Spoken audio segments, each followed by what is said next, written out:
Hello everyone, welcome to the Exia IAS academy. तो आज हम एक टॉपिक पढ़ने वाले हैं फ्रॉम मेडिएवल इंडिया। और मेडिएवल इंडिया में भी स्पेशली जो भक्ति मूवमेंट रहा है, भक्ति मूवमेंट के अंदर भी स्पेशली जो रीजनल वेरिएशंस रहे हैं। तो जो भक्ति मूवमेंट है जो स्टार्ट हुआ था बिकॉज ऑफ रिलीजियस ऑर्थोडॉक्सी, तो उस समय किस तरीके से उस भक्ति मूवमेंट के दौरान किस तरीके से डिफरेंट रीजन में जो रीजनल वेरिएशंस रहा है भक्ति का, जिसने सोसाइटी को, कल्चर को, पॉलिटी को रेवोल्यूशनरी तरीके से चेंज किया है, काफ़ी ज़्यादा जो चेंज लाया है, वो चीज़ें हम इसमें डिस्कस करने वाले हैं। और इसमें स्पेसिफिकली हम नॉर्थ ईस्ट के असम के जो सेंट रहे हैं श्रीमंत शंकरदेव जी, उनका जो रोल रहा है वो हम इसमें डिस्कस करने वाले हैं कि किस तरीके से उन्होंने जो 17 है इंस्टीट्यूट जो है, 17 रिलीजियस इंस्टीट्यूट, नामघर जो है कैसे स्थापना की, और उस आपके नामघर ने किस तरीके से आज के समय में जो आसामीज जो कल्चरल प्राइड है और आइडेंटिटी है, या फिर कल्चरल जो नेशनलिज्म है, उसको बढ़ावा दिया। और जो एक यूनिटी है सोसाइटी में, जो एक सोशल हार्मोनी है, जो एक आपकी सोसाइटी की जो यूनिटी है विद इन डाइवर्सिटी, किस तरीके से प्रोटेक्टेड रहा है, उस सभी चीज़ों को हम जानने की कोशिश करेंगे। तो आइए वीडियो की शुरुआत करते हैं। और इसमें ध्यान रखिएगा, मैं आपको डिफरेंट एस्पेक्ट से डिफरेंट चीज़ें इसके ऊपर समझाने वाला हूं।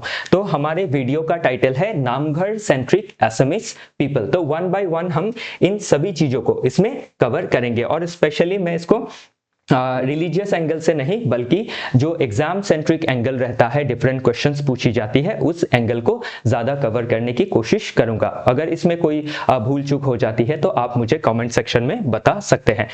तो कोर थेसिस हम इसका देखेंगे कि नामघर किस तरीके से ईपी सेंटर है ऑफ असमीज सोशल लाइफ। पढ़ने क्या है वाले हैं हम इसमें, जो इंटीग्रेट करता है, इट इंटीग्रेट्स स्पिरिचुअलिटी। तो नामघर क्या करता है, स्पिरिचुअलिटी को इंटीग्रेट करता है, कल्चर को इंटीग्रेट करता है, कम्युनिटी गवर्नेंस को इंटीग्रेट करता है, जो कि रूटेड है जो भक्ति आपके सेंट रहे हैं श्रीमंत शंकरदेव जी, जिन्होंने न्यू वैष्णविज्म को स्टार्ट किया था इन असम और एंड इन असमीज सोसाइटी। और उसने किस तरीके से उस जो इंस्टीट्यूशन है, उसने किस तरीके से असमीज पॉपुलेशन को एक पहचान दी, एक कल्चरल नेशनलिज्म दिया, एक हार्मोनी दी, वो चीज हम इसमें डिस्कस करने वाले हैं। तो रिलीजियस रोल क्या रहा है नामघर का, तो नामघर हमेशा से ही क्या है, अ म्यूजियम ऑफ फेथ है of local people of Assam. तो ये आपके नामघर से हमें क्या मिलता है, ये प्रमोट करता है इगैलिटेरियन आइडिया को, इक्वालिटी को। किसके ऊपर इक्वालिटी को प्रमोट करता है, विदाउट एनी कास्ट बैरियर, की कास्ट के ऊपर जाके। तो नामघर जो इंस्टीट्यूट है जिसकी स्थापना शंकरदेव जी ने की, और उसके बाद उनके डिसाइपल जो थे श्रीमंत माधव देव जी, उन्होंने फर्दर जो लेगेसी है उसको आगे बढ़ाया, और उसके बाद ये कंटिन्यू होता रहा। और पिछले 500-600 साल से जो लेगेसी है वो बरकरार है। और इसीलिए आप स्पेशली जो नॉर्थ ईस्ट है या फिर असम है, असमीज सोसाइटी है, उसमें कास्ट सिस्टम जैसी चीजें जो है वो काफी मिनिमम है, और जो आपकी जेंडर इक्वालिटी है वो भी काफी ज्यादा है, और जो आपकी एक कम्युनल हार्मोनी है वो भी काफी ज्यादा देखी जाती है। क्यों? Just because of the legacy and the contribution by the saint Srimanta Shankardev ji, और उनके बाद जो उनके डिसाइपल्स रहे हैं या फिर उनके फॉलोअर्स रहे हैं, और जो ग्रेटर सोसाइटी है उनको भी हम इसमें ले सकते हैं। तो कल्चरल हब की तरह जो नामघर है उसका रोल सिर्फ रिलीजियस ही नहीं है, रिलीजियस रोल के साथ क्या है, कल्चरल रोल भी हम देख सकते हैं, जैसे थिएटरिकल परफॉर्मेंस करना, जैसे अंकिया नाट। तो इसमें मैं एक क्वेश्चन आपके लिए छोड़ूंगा कि शंकरदेव जी ने कितने अंकिया नाट की रचना की थी, उनके नाम क्या है, जो आप हमें कमेंट सेक्शन में बता सकते हैं। इसी के साथ आपका म्यूजिक हो, म्यूजिक में जो आपका फ्यूजन रहा है वो देखना, फिर जो उन्होंने सॉन्ग्स लिखे हैं, बॉरगीत, उनके बारे में जानना, ये सभी चीजें हमारे लिए जरूरी हो जाती है। तो किस तरीके से उन्होंने क्या किया था, नामघर को आपके रिलीजियस परफॉर्मेंस के साथ ही थिएटरिकल परफॉर्मेंस के जरिए लोगों के साथ जुड़ने की कोशिश की थी, जैसे अंकिया नाट के जरिए, म्यूजिक के जरिए, डांस के जरिए, जहां से जो 8 क्लासिकल डांस है उसमें से एक डांस कौन सा है, क्षत्रिय क्लासिकल डांस है। ओके, जो क्या करता है, फोस्टरिंग आर्टिस्टिक एक्सप्रेशन। तो पॉपुलेशन को सिर्फ क्या है, आपके डिवोशन ही नहीं सिखाता है, डिवोशन के साथ ही किस तरीके से हम अपने कल्चर को, अपने लैंग्वेज को हम आगे फर्दर बढ़ा सकते हैं, पास ऑन कर सकते हैं टू दी नेक्स्ट जनरेशन, वो भी हम इसमें देख सकते हैं। मतलब नामघर क्या करता है, एक कल्चरल प्लेटफॉर्म भी प्रोवाइड करता है, जिससे क्या होती है, गैदरिंग्स होती है, और गैदरिंग क्या करता है, स्ट्रेंथन करता है कम्युनिटी बॉन्ड्स को। क्योंकि सोसाइटी क्या होती है, कास्ट के बेसिस पे, रिलीजन के बेसिस पे, या फिर डिफरेंट एथनिसिटी के बेसिस में डिवाइडेड रहती है। तो वो सेम चीज पास्ट में असम में भी देखा गया था, लेकिन जो आज हम इंटीग्रिटी देख सकते हैं उसमें श्रीमंत शंकरदेव जी का काफी बड़ा योगदान रहा है, इसीलिए उनको हम सभी श्रद्धा से नमन करते हैं। तो एजुकेशनल फंक्शन भी रहा है नामघर का, किस तरीके से जो मॉरल वैल्यूज है, अभी ध्यान रखिएगा कि जो भी रिलीजियस सॉन्ग्स होगी, या फिर जो भी रिलीजन को लेके जो भी अंकियान आर्ट्स होगी, या फिर जो भी वन एक्ट प्ले होगा, उसके जरिए क्या होगा, लोगों के मन में जो आपकी मॉरल वैल्यूज डेवलप होनी चाहिए वो डेवलप होंगी, उनके अंदर जो स्किल्स है वो डेवलप होंगी। जैसे स्किल में आप म्यूजिक का स्किल हो, डांस का स्किल हो, आर्टिस्टिक एक्सप्रेशन का स्किल हो, वगैरह वगैरह।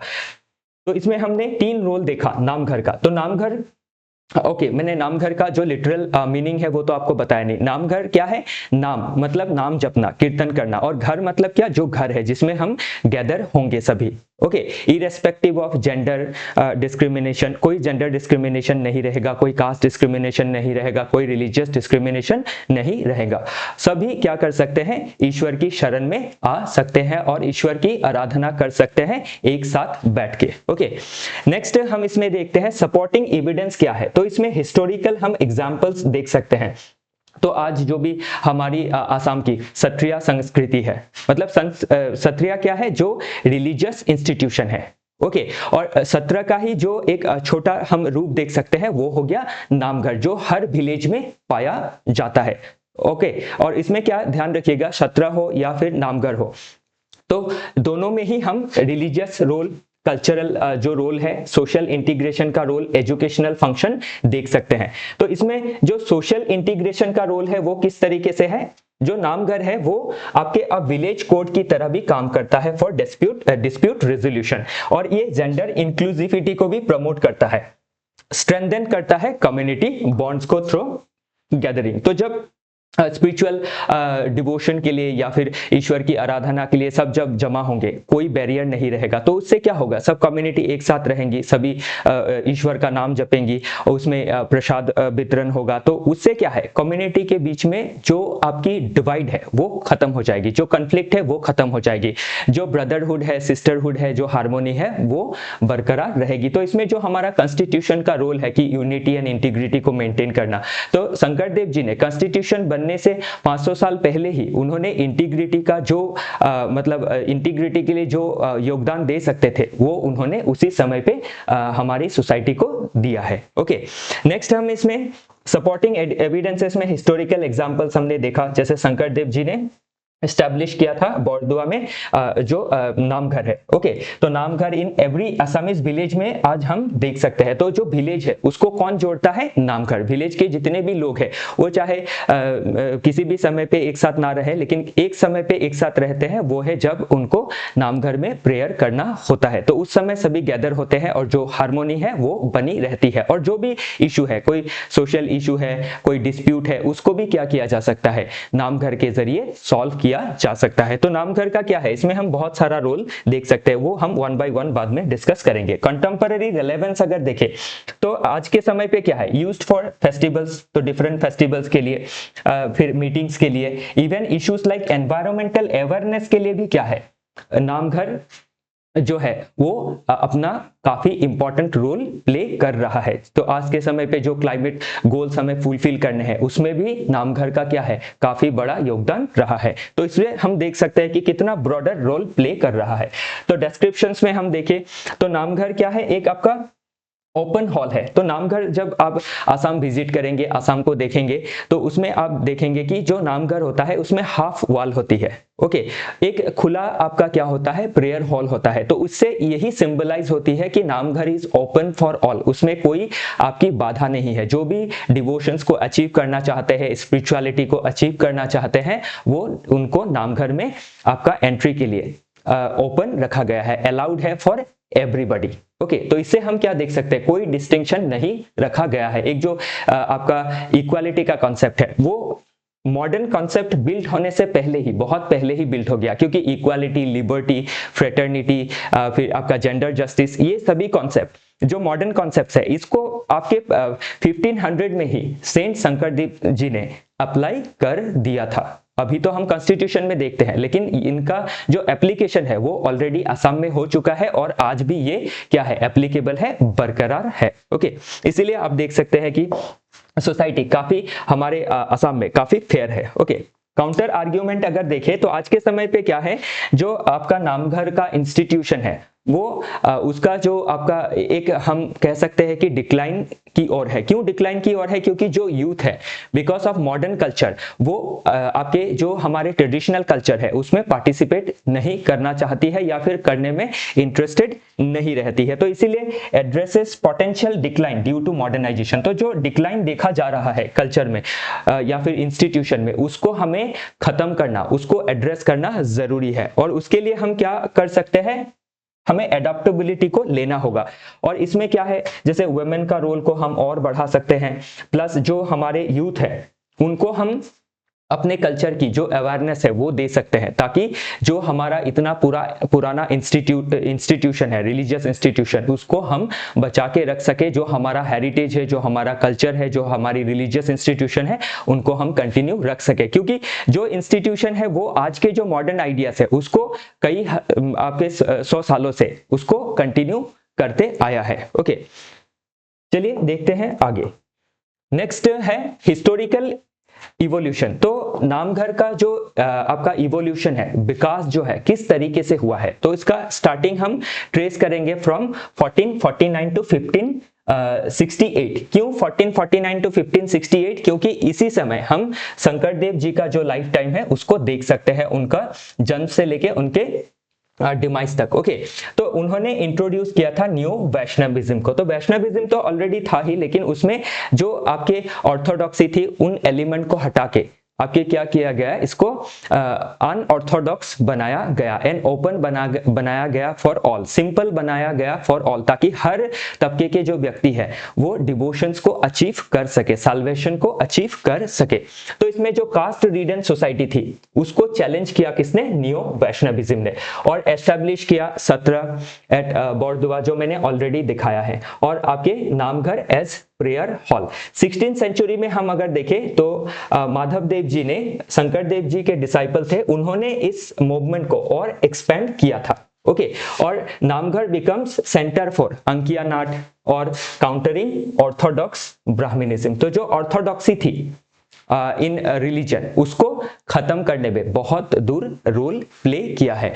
नेक्स्ट हम आहूम रोल के समय पे देखें, क्योंकि आहूम जो किंगडम थी असम में, उन्होंने 600 साल तक रूल किया था 1228 से लेके, तो उससे लेके उस समय से लेके उसके बाद जब शंकर देव जी आए और उसके बाद जब इंस्टीट्यूशन की स्थापना की, तो उसमें आहूम किंग ने भी क्या किया, न्यू वैष्णविज्म को पैट्रोनाइज किया। ओके, तो इसमें क्वेश्चन बन सकता है प्रीलिम्स में, मेंस में, कि किस तरीके से जो राजा थे या फिर जो किंगडम थी उन्होंने आपके न्यू वैष्णविज्म को स्प्रेड करने में कैसे रोल प्ले किया है। और आप इसमें कमेंट सेक्शन में आंसर दीजिएगा कि आहूम किंगडम के अलावा भी और किसने पैट्रोनाइज किया था न्यू वैष्णविज्म को। ओके, तो नामघर ने फर्दर क्या किया, इंटीग्रेट किया tribal and other different Hindu element को, ताकि सोसाइटी में यूनिटी बनाई जा सके। ध्यान रखिएगा, जो प्योर फॉर्म है वो न्यू वैष्णविज्म है, और उसको फर्दर सोसाइटी में क्या किया, डिफरेंट लोगों को उसमें इंक्लूड किया। तो उसमें और डिफरेंट जो एलिमेंट्स थे, जैसे ट्राइबल एलिमेंट हो या फिर अदर जो एलिमेंट्स है, वो भी थोड़े बहुत रिफाइंड तरीके से आने लगी। ओके, ब्रिटिश कॉलोनियल पीरियड में अगर देखें तो नामघर ने किस तरीके से सर्व किया, as a resistance hub for cultural preservation and missionary influence. तो जो मिशनरीज थे उन्होंने अपनी जो कल्चर है, अपनी जो संस्कृति है या फिर जो धार्मिक ट्रेडिशन है उसको स्प्रेड करने की कोशिश की। तो उससे क्या है, एक डर ये रहता है कि जो लोकल कल्चर है, जो लोकल रिलीजियस इथोस है, वो खराब हो सकती है। तो उसमें नामघर ने काफी इंपॉर्टेंट रोल प्ले किया as a hub of resistance for cultural preservation against missionary influence. फिर हम इसमें अगर पोस्ट इंडिपेंडेंस के समय पे देखें 1947 के बाद से अब तक, तो 1950 से लेके 1970 के अंदर रिकॉग्नाइज किया गया इन आसाम्स कल्चरल पॉलिसी। तो गवर्नमेंट के कल्चरल पॉलिसीज में भी क्या हुआ, नामघर को इंक्लूड किया गया और एजुकेशन में इंटीग्रेट किया गया, इवन टूरिज्म में भी इंटीग्रेट किया गया। तो अभी हम अगर माजुली को देखें तो माजुली में जो क्षत्रिय संस्कृति है, जो कल्चर है, जो न्यू वैष्णविज्म है, वो काफी ज्यादा डीप है। तो उससे क्या है, जैसे आपके सामुगुड़ी में जो आपकी मास्क मेकिंग है काफी पॉपुलर है, ओके, या फिर इसके अलावा भी गौरमूर सत्र है, कमलाबारी सत्र है, ओके। तो इन सभी सत्र, या फिर अवनियाती सत्र है, दक्षिण पाट सत्र है, तो ये सभी क्या है, जो आपके रिलीजियस इंस्टीट्यूशन है नामघर, उस इंस्टीट्यूशन को दर्शाता है। और वो इंस्टीट्यूशन किस तरीके से क्या कर रही है, हमें टूरिज्म में मदद कर रही है। और टूरिज्म से क्या होता है, हमारा जो कल्चर है, जो हमारा ट्रेडिशन है, जो हमारी फिलोसफी है, जो गुरु ने जो हमें सिखाया, जो बताया, इक्वालिटी, इगैलिटेरियनिज्म, लिबरलिज्म, इन सभी आइडियाज को हम ग्लोबल प्लेटफॉर्म पे भी प्रेजेंट कर सकते हैं। कि देखिए कि जो मॉडर्न आइडियाज वेस्टर्न ये डिमांड करते हैं, या फिर वो क्लेम करते हैं कि उन्होंने इन आइडियाज को सबसे पहले लाया, लेकिन ये आइडियाज क्या है, हमारे जो स्टेट है इंडिया के असम में बहुत पहले से ही बरकरार थी, ओके। नेक्स्ट हम देखेंगे 1980 से 2000 के बीच। तो 1980 से 2000 के बीच में असम एजिटेशन हम 1979 से 85 तक देख सकते हैं। तो असम एजिटेशन में भी क्या हुआ, नामघर ने मोबिलाइजेशन में काफी मदद की। और जो एथनिक कन्फ्लिक्ट है हमारी सोसाइटी में अमंग डिफरेंट एथनिक ग्रुप्स, उसको भी मिनिमाइज करने में काफी इंपॉर्टेंट रोल प्ले किया है। तो ये सभी चीजें क्या है, हमें एग्जाम में पूछी जा सकती है। नेक्स्ट, प्रेजेंट डे में अगर देखें तो गवर्नमेंट इनिशिएटिव ले रही है ताकि जो आपके सत्र है, जो नामघर है, उनको हम प्रिजर्व कर सके, ताकि जो असमीज आइडेंटिटी है, जो कल्चरल नेशनलिज्म है ऑफ असम, उसको हम प्रोटेक्ट एंड प्रिजर्व और फर्दर आगे बढ़ा सके। तो हेरिटेज साइट को प्रोटेक्ट करना, ओके। तो modern challenges like youth, yes, तो मॉडर्न चैलेंजेस क्या है, यूथ आपके इंटरेस्टेड कम है, तो उनको ट्रेन करना, ओके। और इसमें और एक चीज हम देख सकते हैं, नामघर के जरिए जिस तरीके से विलेज कोर्ट की तरह काम करता है, तो इसी तरीके से नामघर क्या करता है, जो गांव में, जैसे आसाम में बहुत ज्यादा फ्लड होता है, बहुत ज्यादा डिजास्टर्स आती है, तो उन डिजास्टर्स में भी नामघर के जो भी आपके मेंबर होते हैं, या फिर जो भी गांव जुड़े हुए होते हैं नामघर से, वो बेटर प्लानिंग करके इन तरीके के जो आपके जो आपदा है उससे भी लड़ सकते हैं। तो ऐसा भी पूछा जा सकता है कि डिजास्टर मैनेजमेंट में नामघर किस तरीके से इंपॉर्टेंट रोल प्ले कर सकता है। तो ये क्वेश्चन इन फ्यूचर में बन सकता है। नेक्स्ट हम इसमें देखेंगे लॉजिकल एंड फिलोसॉफिकल बेस। तो इसमें अंडरलाइंग लॉजिक क्या है कि असम जो है अपने आप में क्या है, काफी मल्टी कल्चरल है, काफी मल्टी डाइवर्स है। और जब मल्टी कल्चर, मल्टी डाइवर्स होता है तो उसमें थोड़ा बहुत कन्फ्लिक्ट जो होता है वो लाजमी हो जाता है। लेकिन नामघर इंस्टीट्यूट ने क्या किया है, डिफरेंट जो ग्रुप ऑफ पॉपुलेशन है उनको जोड़ा है, उनके बीच जो हार्मोनी है उसको बरकरार रखा है। तो multi functional design, logically addressing social needs for unity in diverse region like Assam. तो जिसमें आप ज्योग्राफिकली डाइवर्स है, कल्चरली डाइवर्स है, लिंग्विस्टिक वाइज डाइवर्स है, तो और रिलीजन वाइज डाइवर्सिटी है, तो उस डाइवर्सिटी के अंदर भी क्या है, जो कम्युनिटी के बीच आपकी जो यूनिटी है उसको बरकरार रखने में नामघर काफी इंपॉर्टेंट रोल प्ले करती आई है। ठीक है, नेक्स्ट हम देखें तो जो सोशल रिफॉर्म है तो वो कैसे आया है, विदाउट कोअर्शन। तो हम देख सकते हैं कि कास्ट सिस्टम को खत्म करने के लिए बहुत सारी आपकी स्ट्रिक्ट लॉज भी लाई गई है, लेकिन श्रीमंत शंकरजीव के प्रचेष्टा में जो इंस्टीट्यूशन बनाया गया नामघर, जिसमें सभी को जोड़ा गया, तो उसी से क्या किया, विदाउट एनी कोअर्शन, कोई बिना जबरदस्ती के जो कास्ट सिस्टम था उसको ऑलमोस्ट क्या किया, हमारे सोसाइटी में खत्म कर दिया। तो हम शंकरदेव जी को असम के पर्सपेक्टिव में जो मॉडर्न टाइम में जो रेनेसेंस आया है, जो एक चेंज आया है, एक रिवोल्यूशनरी चेंज, तो फादर ऑफ आसामीज रेनेसेंस भी हम उनको कह सकते हैं। ओके, तो ये ध्यान रखिएगा। फिलोसॉफिकल अगर फाउंडेशन देखें तो भक्ति फिलोसॉफी से जुड़ा हुआ है, जो मैंने ऑलरेडी आपको बताया कि डिवोशन ओवर रिचुअलिज्म, की ज्यादा आपके रिचुअलिज्म में ध्यान नहीं देना है, मेन हम ईश्वर को कैसे प्राप्त कर सकते हैं बाय पर्सनल डिवोशन। हम खुद से ईश्वर की स्तुति करके हम उनको प्राप्त कर सकते हैं। उसके लिए बहुत ज़्यादा आपका लेविश जो इवेंट्स है उसको कंडक्ट करना, बहुत ज़्यादा रिचुअलिज्म को मानना ज़रूरी नहीं है। जिसके वजह से अभी बहुत ज़्यादा रिचुअलिज्म अगर रहता है तो उससे क्या होती है, जो आपके समझ लीजिए वल्नरेबल पॉपुलेशन है, जिनके जो रिच नहीं है, पैसे नहीं है, वो इन रिचुअल्स को परफॉर्म नहीं कर सकते हैं और डिविनिटी से काफी दूर रह जाते हैं। तो इसीलिए शंकरदेव जी ने डिविनिटी का जो रास्ता है, डिवोशन का जो रास्ता है, वो हर तबके के व्यक्ति के लिए खोल के रखा था। और इसीलिए उन्होंने कहा था प्रमोटिंग इक्वालिटी, ओके, कि सर्व जीव समान, कि सब जीव क्या है, समान है। और अद्वैतवाद जो फिलोसॉफी है, नॉन डुअलिज्म, उससे भी ये प्रेरित है कि हमें ईश्वर को प्राप्त करने के लिए हर इंसान को ही ईश्वर के रूप में देखना चाहिए। तो service to humanity, service to God जो कॉन्सेप्ट होता है वो हम इसमें देख सकते हैं।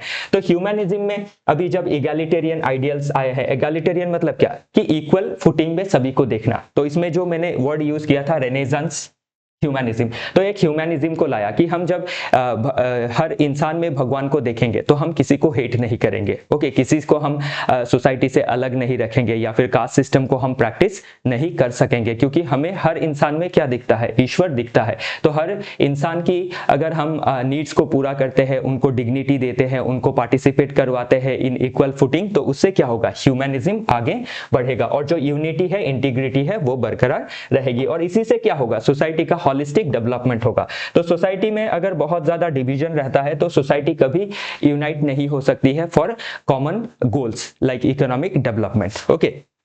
तो इसीलिए क्या हुआ, जो आपका इगैलिटेरियनिज्म है वो हमारे सोसाइटी में एंश्योर किया गया बाय द इंस्टीट्यूशन नाम घर। कम्युनिटेरियनिज्म में अगर देखें तो कलेक्टिव वेलबींग ओवर इंडिविजुअलिज्म। तो कम्युनिटेरियनिज्म क्या कहता है कि हमें इंडिविजुअल गोल पे नहीं फोकस करना चाहिए, हमें फोकस करना चाहिए wellbeing of the society, wellbeing of every human being. तो ये आइडिया हम इसमें देख सकते हैं, ओके। चलिए आगे बढ़ते हैं नेक्स्ट स्लाइड की ओर। नेक्स्ट पॉइंट में हम क्या देखेंगे, new features and unique ideas. तो क्या न्यू फीचर्स है, यूनिक आइडियाज है। तो नोवल एलिमेंट्स में हम ये देखी ऑलरेडी हमने डिस्कस किया है कि नामघर एज क्या है, national theatre, living museum theatre, unique blending of religion as well as क्या है, विथ परफॉर्मिंग आर्ट। तो क्या है, डिवोशन के साथ आर्ट को भी परफॉर्म करना है। जेंडर इंक्लूसिव रिफॉर्म्स लाना, जैसे वुमेन्स का पार्टिसिपेशन करवाना in prayers as well as in decision making. तो आज अभी अगर हम असमी सोसाइटी में देखते हैं, जब नामघर हम जाते हैं तो उसमें क्या होता है, main and women equal footing में पार्टिसिपेट करती है और डिसीजन मेकिंग में भी पार्ट लेती है। तो इससे हम क्या देख सकते हैं कि एक जो डेमोक्रेसी का आइडिया है वो हमें नामघर बहुत पहले ही दे चुका है कि सभी को इक्वल फुटिंग में पार्टिसिपेट करवाना है इन डिसीजन मेकिंग प्रोसेस। तो इससे ग्रास रूट डेमोक्रेसी का जो आइडिया है वो भी डेवलप होता है। विलेज गवर्नेंस मॉडल तो यूजेस नामघर फॉर एडजुडिकेशन, की कोई डिस्प्यूट हुआ तो उसमें क्या है, एडजुडिकेट करना है, और वो भी एडजुडिकेट कहाँ करना है, एट लोकल लेवल। तो इससे हम क्या देख सकते हैं, जो ग्रास रूट लेवल पे आपकी एम्पावरमेंट है ऑफ लोकल पीपल, वो हम देख सकते हैं कि बॉटम अप अप्रोच इसमें लिया गया है टू जस्टिस, ओके, कि लोकल प्रॉब्लम लोकल एरिया में ही सॉल्व की जाएंगी। इनोवेशंस में अगर देखें तो वर्शिप को क्या बनाया गया है, सिंबॉलिक बनाया गया है। और ध्यान रखिएगा कि नामघर में कोई आइडियल नहीं होता है, ओके, हम आइडियल्स की जो अर्चना है वो नहीं करते हैं। तो जब आइडियल्स की अर्चना नहीं कर, पूजा अर्चना नहीं करते हैं और थ्रोन एंड जो बुक होती है, हॉली स्क्रिप्चर्स होती है, उनको रखते हैं, तो उससे क्या होता है, जो मटेरियलिज्म है वो रिड्यूस होता है। नेक्स्ट हम कल्चरल सिंथेसिस अगर इसमें देखें तो हम जो डिफरेंट लोकल कल्चर है उसका भी सिंथेसिस हम नामघर के साथ देख सकते हैं या फिर न्यू वैष्णविज्म के साथ देख सकते हैं। नेक्स्ट अगर फिजिबिलिटी एवोल्यूशन अगर हम देखें तो एग्जिस्टिंग जो इंफ्रास्ट्रक्चर है उसको हम क्या कर सकते हैं और डेवलप कर सकते हैं।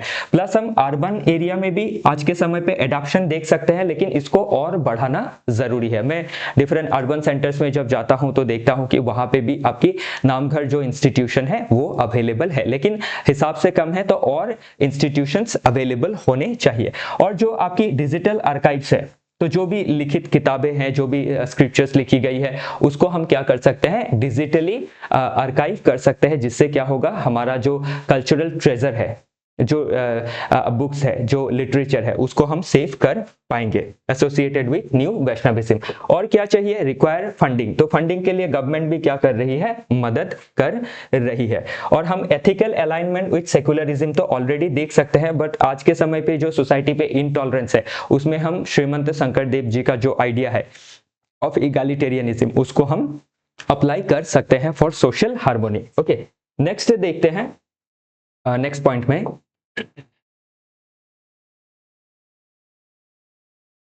ओके नेक्स्ट है सस्टेनेबिलिटी ऑफ द आइडिया। तो किस तरीके से जो न्यू वैष्णविज्म का आइडिया है, ओके, उसको हम सस्टेनेबल तरीके से आगे बढ़ा सकते हैं। तो अभी एनवायरमेंटल फैक्टर में अगर देखें तो नामघर क्या करता है, लोकल मटेरियल जैसे बैम्बो हो गया, इनको यूज करता है ताकि इको फ्रेंडली तरीके से हम क्या कर सके, जो आर्किटेक्चर है उसको बना सके। नेक्स्ट रिसोर्सेस फैक्टर में अगर देखें तो कम्युनिटी क्या करती है, काफी ज्यादा कंट्रीब्यूट करती है और काफी लो कॉस्ट रहता है। और जब कम्युनिटी कंट्रीब्यूट करती है, सभी मिलके जब एक इंस्टीट्यूशन बना रहे हैं, तो उसमें सभी का क्या रहता है, एक डेमोक्रेटिक हक रहता है, एक गणतांत्रिक अधिकार रहता है कि वो सभी का है। ओके, नेक्स्ट है कॉन्स्टिट्यूशनल एंड लीगल फैक्टर्स। हम इसमें देखें तो ये अलाइन करता है विथ आर्टिकल 29। तो इंडियन कॉन्स्टिट्यूशन जो है उसका आर्टिकल 29 क्या कहता है, कल्चरल प्रिजर्वेशन के बारे में बात करता है। तो इसमें हम कॉन्स्टिट्यूशन के साथ भी नामघर की जो अलाइनमेंट है, कल्चर का जो प्रिजर्वेशन है, उसको हम देख सकते हैं। इसी के साथ जो और डिफरेंट लॉ है, जैसे एंशिएंट मॉन्यूमेंट एक्ट है, इसके तहत भी हमें हमारी जो सत्र है या फिर जो नामघर है उनको प्रिजर्व करना जरूरी है। एथिकल फैक्टर अगर देखें तो ऑलरेडी देखा कि आपका एक इंक्लूसिविटी है, नॉन वायलेंस को सपोर्ट करता है। तो गांधी जी से पहले ही नॉन वायलेंस का आइडिया हम देख सकते हैं। और जो एथिकल डेवलपमेंट है, वैल्यू जो एजुकेशन है, वो देख सकते हैं। सोसाइटियल फैक्टर में देखें तो ऑलरेडी हमने देखा कि आज जो असमीज सोसाइटी, इतनी ज्यादा सोसाइटी के अंदर कोहिजन है, वो क्यों है, बिकॉज ऑफ श्रीमंत शंकरदेव जी, और उन्होंने जो इंस्टीट्यूशन बना के गया नामघर, और उससे जो आइडिया प्रोपाउंड हुई, उसके वजह से जो आज भी उसकी लेगेसी जो है वो बरकरार है। बट अभी क्या है, लॉन्ग टर्म में हमें ये करना है कि जो यूथ है उनका एंगेजमेंट को एंश्योर करना काफी जरूरी है, क्योंकि बहुत सारे जो यूथ है वो आपके या तो इंटर स्टेट हो या फिर डिफरेंट कंट्री को माइग्रेट कर रहे हैं फॉर बेटर इकोनॉमिक अपॉर्चुनिटी। तो हमें उनको क्या है, बेटर इकोनॉमिक अपॉर्चुनिटी अपने स्टेट में ही या फिर अपने देश में ही देनी है। अगर वो माइग्रेट भी करते हैं इन डिफरेंट रीजन, तो वहां पे भी क्या कर सकते हैं हम, जो वहां का कल्चर है उसको ना अडॉप्ट करते हुए अपने जो कल्चर है उनको भी हम क्या कर सकते हैं, वहां पे स्थापना कर सकते हैं। क्योंकि कल्चर जो है वो हम कहीं भी हमें प्रिजर्व करने का अधिकार होना चाहिए, उससे हमारी जो आइडेंटिटी है वो बची रहती है। ओके, नेक्स्ट है ओवरऑल वायबिलिटी। अगर देखें तो इसमें थोड़ा एक कुछ मॉडर्न आइडियाज हमने मेंशन किया है कि जैसे हाईली सस्टेनेबल एक मॉडर्नाइज, जैसे ऑनलाइन कीर्तन का भी व्यवस्था किया जा सकता है। तो जैसे कि सभी चीजें अभी ऑनलाइन हो रही है, इवन डिप्लोमेसी भी ऑनलाइन हो रहा है, तो पूरा सिस्टम को रिप्लेस नहीं करना है, लेकिन जहां फिजिबल नहीं हो रहा है कि लोग मीट नहीं कर पा रहे हैं, कोई असम में है, कोई आपके समझ लीजिए कि बॉम्बे में है, कोई आपके ऑस्ट्रेलिया में कहीं है, कोई यूएसए में है, तो वो हम कैसे यूनाइट कर सकते हैं, बाय ऑनलाइन पार्टिसिपेशन। ओके, और उससे क्या है, फर्दर हम जो नामघर की लेगेसी है उसको, उसका एंड्योरेंस को, उसका एंड्योरेंस बढ़ा सकते हैं, उसको और शक्तिशाली बना सकते हैं। नेक्स्ट देखिए क्या चैलेंजेस है रिलेटेड टू नामघर या फिर न्यू वैष्णविज्म। तो एक आपका रिसोर्स की स्कैसिटी है, वो ऑलरेडी हमने देखा, फंडिंग चाहिए to preserve our culture, modernisation का एक प्रेशर है जिससे यूथ डिसइंटरेस्ट है इन ट्रेडिशनल रिचुअल्स। तो ये सिर्फ असम के पर्सपेक्टिव से ही नहीं, आप किसी भी जगह पे देख लीजिए कि इंडिया के मॉडर्नाइजेशन की वजह से, मॉडर्नाइजेशन मतलब स्पेशली वेस्टर्न जो इन्फ्लुएंस है उसकी वजह से जो कल्चर है वो स्टेक पे आ गया है आज के समय पे। तो उस चीज को हमें ठीक करना है, हमारे यूथ को ये समझना जरूरी है, क्योंकि हमारा जो फंडामेंटल ड्यूटी है वो भी कहता है कि हमें कल्चर को प्रिजर्व करना है। स्टेक होल्डर का आप एक रेजिस्टेंस देख सकते हैं। तो जैसे कंजर्वेटिव जो ग्रुप है वो जो इंक्रीजिंग वुमेन इन्वॉल्वमेंट है उसको पसंद नहीं करते हैं। फिर जो एथनिक माइनॉरिटीज है, जो ट्राइबल कस्टम्स है, बहुत सारी कस्टम्स को क्या है न्यू वैष्णविज्म में इंक्लूड नहीं किया गया है। तो इससे क्या है, ट्राइबल पॉपुलेशन एलिएनेट होते हैं और आपके जो एग्जिस्टिंग कल्चर है उससे अलाइन नहीं होना चाहते हैं। नेक्स्ट है रिस्क एंड क्रिटिसिज्म। तो सेक्टेरियनिज्म का एक क्रिटिसिज्म है कि न्यो वैष्णविज्म के अंदर भी अभी क्या है, डिफरेंट हम डिवीजन या फिर सेक्ट देख सकते हैं। ओवर कमर्शियलाइजेशन भी एक प्रॉब्लम है कि ज्यादा अगर टूरिज्म में ध्यान दिया गया तो स्पिरिचुअल जो एसेंस है वो डाइल्यूट हो सकता है। प्लस इसमें एक्सटर्नल थ्रेट क्या है, इसमें इस एक्सटर्नल थ्रेट में नेचुरल डिजास्टर्स जैसे आपकी फ्लड है, और फ्लड की वजह से जो लैंड इरोजन हो रहा है या फिर सॉइल इरोजन हो रहा है, जिसकी वजह से आप देख सकते हैं माजुली जो एक हब है, तो माजुली का लैंड इरोजन हो रहा है और या फिर सॉइल इरोजन हो रहा है। उससे क्या है, जो जगह है वो सिकुड़ती जा रही है, और इससे क्या हो सकता है, जो इंस्टीट्यूशन है वो आपकी इन फ्यूचर डैमेज हो सकता है, उसका स्ट्रक्चर, उसको प्रोटेक्ट करना है। नेक्स्ट अभी हम इसमें देखें तो मल्टी डायमेंशनल एनालिसिस। तो जब हम मेंस में कोई क्वेश्चन पूछा जाएगा तो उससे हमें मल्टी डायमेंशनली एड्रेस करना पड़ेगा। जैसे सोशली नामघर क्या करता है, प्रमोट करता है इक्वालिटी को, कम्युनिटी बॉन्ड को फोस्टर करता है थ्रू गैदरिंग, एड्रेस करता है जेंडर रोल्स को via inclusive participation of women, and moral education भी देता है। ओके कि कोई डेरोगेटरी प्रैक्टिस हम ना करें अगेंस्ट वुमेन। पॉलिटिकली देखें तो ऑलरेडी हमने देखा कि असम मूवमेंट के समय किस तरीके से मोबिलाइजेशन किया गया था of local population bye namghar, और स्ट्रेंथन करता है किसको, लोकल गवर्नेंस को। तो जो पंचायती राज सिस्टम हम देख सकते हैं under 73rd constitutional amendment act, तो वैसा एक पंचायती राज सिस्टम का जो मॉडल है वो ऑलरेडी नामघर हमें देता है, क्योंकि नामघर ऐसा एक इंस्टीट्यूट है जो एक विलेज के जितने भी पॉपुलेशन है उनको यूनाइट करता है, और उनका जो कोई सोशल इशू हो, इकोनॉमिक इशू हो या फिर इश्यूज रिलेटेड विद डिजास्टर हो, उन सभी के मामले में एक यूनाइटेड तरीके से डिसीजन लेने में मदद करता है। मतलब ग्रास रूट जो डिसीजन मेकिंग है उसको स्ट्रॉन्ग करता है, लोकल गवर्नेंस को स्ट्रॉन्ग करता है। देन लीगली अगर देखें तो ऑलरेडी हमने देखा कि कोर्ट की तरह भी तो एक आपका प्रोटो जुडिशरी हम इसमें देख सकते हैं कि जुडिशरी का अर्ली रूप है नामघर। तो नामघर में इनफॉर्मल कोर्ट की तरह काम करते आया है, पंचायती राज इंस्टीट्यूट की तरह भी काम करते आया है, जो cultural rights as well as different sort of disputes को सॉल्व करते आया है। एथिकली देखें तो जो वैल्यूज है उसको अपहोल्ड करते आया है, balancing tradition with modernity. Internationally देखें तो जो इंस्टीट्यूशंस है like global community centres like Sikh gurdwara से, तो हम नामघर को भी उसी तरीके से एक कम्युनिटी सेंटर की तरह हम देख सकते हैं, और इसको हम इंटरनेशनलाइज भी कर सकते हैं। तो जिसमें ह्यूमैनिटी प्रमोट होती हो, इगैलिटेरियनिज्म प्रमोट होती हो, तो वो वैसा इंस्टीट्यूट क्या है, ग्लोबली अडेप्टेबल होना चाहिए, और ग्लोबल लेवल में इसको जाना चाहिए। इसीलिए मैं इस वीडियो को रीजनल लैंग्वेज में नहीं हिंदी में प्रस्तुत कर रहा हूं। तो पोटेंशियल है, क्या पोटेंशियल है नामघर का कि इन फ्यूचर यूनेस्को का रिकॉग्निशन भी मिलना चाहिए as intangible cultural heritage. Next हम इकोनॉमी के पर्सपेक्टिव से देखें तो टूरिज्म को बूस्ट कर सकता है, जैसे माजुली का टूरिज्म है, ये लोकल जो क्राफ्ट है उसका डेवलपमेंट हो सकता है, जैसे मास्क मेकिंग, और सोशल सर्विसेज को हम दे सकते हैं थ्रू नामघर। नेक्स्ट है लिंकेजेस देखना है अभी एनसीईआरटी के साथ। जो मेन टॉपिक है, जो मेन मुद्दा है वो हमने ऑलमोस्ट कवर कर लिया है। अभी इसका हम थोड़ा बहुत लिंकेजेस देखेंगे विद एनसीईआरटी। तो आप जो भी एनसीईआरटी पढ़ते हैं, जैसे क्लास 12 का हिस्ट्री जब पढ़ेंगे तो उसमें आप जस्ट अ मिनट,